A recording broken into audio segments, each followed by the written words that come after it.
everything.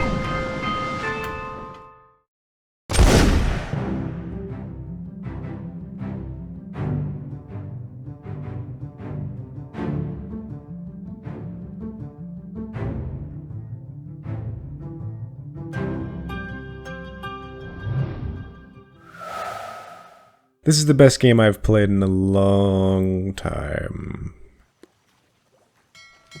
Bad games don't get 30-minute intros. The gameplay is in the detective aspect, which I will not be showing even a second of in this video, but this is your time to leave if you want to play it after seeing that. Still here? Alright, fuck you.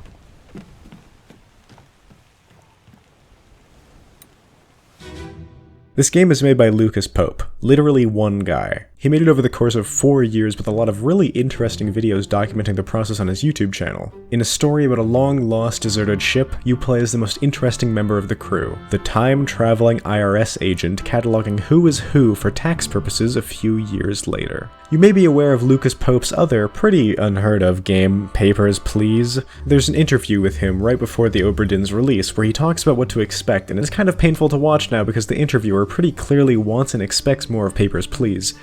And Pope has to sit there like, Obviously, a lot of people know you from Papers, Please, and your work with that game. This feels like it's a very different kind of game. Are there any sort of similarities in how you approach this, or do you want to do something that's new and fresh? Yeah, it's pretty different. There are not that many similarities. The only real connection between the two is making boring, bureaucratic paperwork into extremely engaging gameplay via an interesting world. You're not threatened with the possibility of death for you or your family in Obra Dinn, though. It's way more relaxed and chilled out because there is no time pressure. The brief is instead very simple. Your job is to catalog how everyone on the ship perished and match faces to names. You do this by going through the last moments of everyone's lives one by one, and here's a simple example to illustrate how this works. Protocol 3. Protect the pilot. BT, what are you doing? Trust me. BT!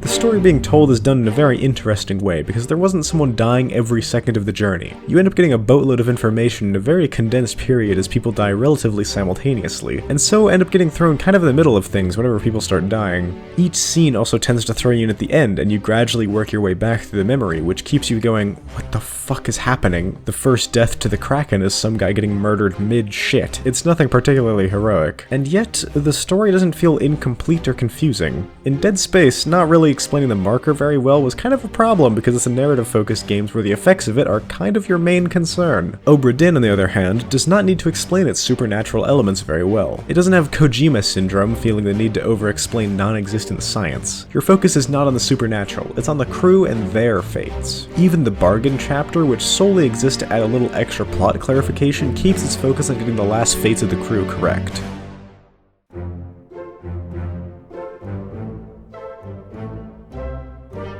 God, that sound design is incredible. While conducting your investigation, these 3 sketches of the crew are something you see constantly while playing the game. Anytime you look at someone during a scene, it shows you who they are in the sketch with this super neat effect. To make them, Pope picked the most sensible and obvious option: 3D model the scene the sketch is depicting, hire 3 professional artists to trace over his own models, pay them for their time, credit them at the end of the game, and then throw their work away and do it himself while acting like it was no big deal while complaining the final result is still way too clean and precise for the time period. This is the same guy who made the book properly bound for no reason. If you ever feel bad about yourself, just remember that this guy single-handedly made one of the top 10 best games I've ever played in my entire life, and he still has imposter syndrome. The sketches are also drawn in a way that keeps the tone on point.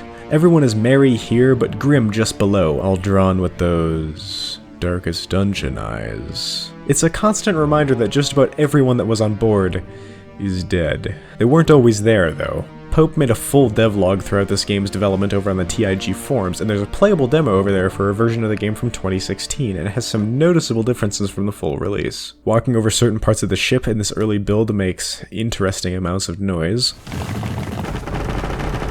and the entire concept of the book hadn't been finalized yet. Instead, it's a ledger you find on board with a very different UI, which as you might expect is entirely absent in the final game. The most immediately apparent change, though, is that the game's resolution is down to 360p, and the dithering hurts my eyes to look at. The reason that it's like this is so absurdly technical that, you know, fuck you. I'm not explaining it because I need to stitch a 10-minute TEDx talk in this video to explain all the technical details. Read the devlogs if you care. The final result is that this makes my eyes bleed while this heals them. The final game also has an option to render like this if you really feel like it for some reason. As for the ledger, the crew manifest sketch was a long ways off. The devlog for it was posted in 2017, quite a while after the game had been in development. It's almost bizarre, too, because it feels so integral to the game, but that's how game development goes. A fun fact, this game was originally meant to be completed in 6 months. It took about 42 instead, but did result in one of my favorite games of all time. I just hope it sold well. If you can, get a friend to play this game with you.